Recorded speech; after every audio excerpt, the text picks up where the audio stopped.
Bismillahirrahmanirrahim. Assalamualaikum warahmatullahi wabarakatuh. Alhamdulillahirabbil alamin wa bihi nasta'in ala umuri dunya waddin wassalatu wassalamu ala asrofil anbiya'i wal mursalin wa ala alihi wa sahbihi ajmain, amma ba'du. Perkenalkan, nama saya Jan Aulia Jijah dengan NPM 201230004. Insyaallah di sini saya akan menjelaskan tentang ma'rifatullah. Apa sih ma'rifatullah? Ma'rifatullah adalah istilah dalam Islam yang berarti mengenal Allah. Ma'rifatullah merupakan perjalanan spiritual untuk mengenal Allah dengan lebih mendalam. Hal ini bukan sekedar pengetahuan intelektual tentang keberadaan Allah, melainkan pemahaman yang menyentuh hati dan jiwa, yang mengubah cara memandang dunia dan memandang dirinya sendiri. Apakah ma'rifatullah itu penting? Ma'rifatullah sangat penting karena ma'rifatullah adalah pondasi bagi keimanan yang kuat. Semakin seseorang mengenal Allah, maka semakin kokoh imannya. Dan tujuan utama hidup seseorang muslim adalah untuk mencapai ma'rifatullah. Dengan mengenal Allah, kita akan menemukan makna hidup yang sejati. Ma'rifatullah menciptakan hubungan yang lebih dekat dengan Allah. Hal ini akan mendorong kita untuk senantiasa taat dan mendekatkan diri kepadanya. Proses mengenal Allah akan membawa perubahan positif dalam diri seseorang. Kita akan menjadi lebih sabar, rendah hati, dan penuh kasih sayang. Selanjutnya, bagaimana sih cara menggapai ma'rifatullah?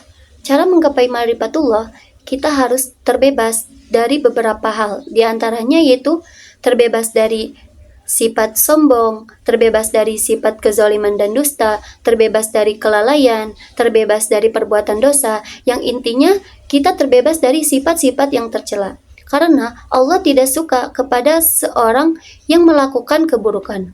Allah telah berfirman dalam Quran surat An-Nahl ayat 90, yang artinya sesungguhnya Allah menyuruh kamu berlaku adil dan berbuat kebajikan, memberikan bantuan kepada kerabat, dan Dia melarang melakukan perbuatan keji, kemungkaran, dan permusuhan. Dia memberikan pengajaran kepadamu agar kamu dapat mengambil pelajarannya. Yang selanjutnya yaitu ada urgensi ma'rifatullah. Dalam manifestasinya, ma'rifat kepada Allah bisa diiringi dengan yang pertama yaitu zikir lisan, mengucapkan atau mengamalkan ataupun juga membaca zikir yang 9, yaitu tasbih, tahmid, takbir, tahlil, haulak, istighfar, sholawat, membaca Al-Quran, dan doa. Para ulama menamakan 5 bentuk zikir lisan yang disebutkan pertama sebagai al-baqiyat as-sholihat. Allah Subhanahu wa Ta'ala berfirman dalam Quran surat Al-Kahfi ayat 46, yang artinya yaitu harta dan anak-anak adalah perhiasan kehidupan dunia, tetapi amalan-amalan yang kekal lagi soleh adalah lebih baik pahalanya di sisi Tuhanmu serta lebih baik untuk menjadi harapanmu. Yang kedua yaitu ada zikir fisik atau anggota badan. Memanfaatkan setiap gerak langkah di jalan Allah Subhanahu wa Ta'ala, yaitu dengan cara melaksanakan perintah Allah Subhanahu wa Ta'ala, baik madhah langsung kepada Allah seperti sholat, puasa, dan haji, maupun ghair madhah, yaitu tidak langsung kepada Allah seperti membantu orang yang kesulitan, sedekah, memperbaiki jalan umum, dan sebagainya. Yang terakhir yaitu ada zikir jinan atau zikir hati. Mengingat Allah Subhanahu wa Ta'ala di dalam hati, baik diwujudkan melalui lisan, tafakur, atau tadabbur. Adapun ibadah yang mencakup ketiga macam zikir yang tadi, yaitu sholat khusyuk, sholat khusyuk akan menjamin seseorang untuk mendapatkan beberapa hal. Yang pertama yaitu akan mendapatkan kebahagiaan di akhirat. Sesungguhnya terdapat dalam Quran surat Al-Mu'minun ayat 1-2, yang artinya yaitu sesungguhnya beruntunglah orang-orang yang beriman, yaitu orang-orang yang khusyuk dalam sembahyangnya. Yang kedua yaitu terhindar dari perbuatan jahat dan mungkar.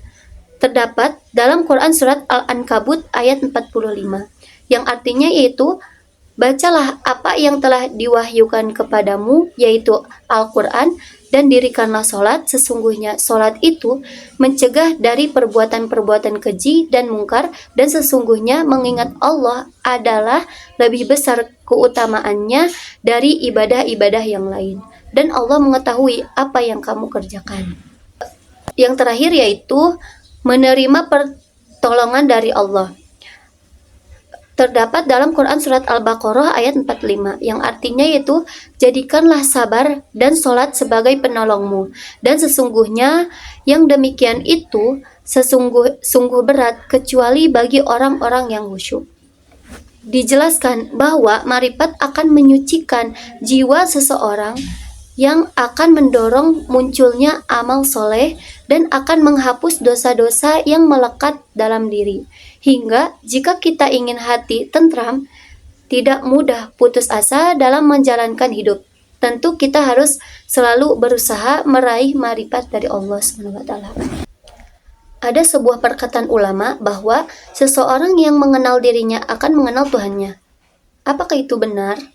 Mengenal diri dan mengenal Allah adalah dua hal yang saling berkaitan erat. Ketika seseorang semakin mendalami dirinya, maka semakin ia memahami keagungan dan kebesaran Allah. Kenapa begitu? Karena kita diciptakan dengan segala kelebihan dan kekurangan. Dengan memahami diri, kita akan menyadari bahwa kita adalah ciptaan Allah. Dengan mengenal diri kita akan menemukan tujuan hidup kita yang sebenarnya, yaitu untuk beribadah kepada Allah. Dalam diri kita tercermin sebagai sifat-sifat Allah, seperti kasih sayang, kekuatan, dan keadilan. Dengan memahami diri dekat dengan Allah, dan kita akan menyadari bahwa kita memiliki keterbatasan dan membutuhkan Allah dalam setiap langkah kehidupan. Intinya, mengenal diri adalah langkah awal untuk mengenal Allah. Semakin dalam kita mengenal diri, maka semakin kita akan takjub akan kebesaran Allah dan semakin dekat hubungan kita dengan Allah. Mungkin cukup sekian yang bisa saya sampaikan. Mohon maaf bila ada kata yang salah. Wabillahi taufiq wal hidayah. Wassalamualaikum warahmatullahi wabarakatuh.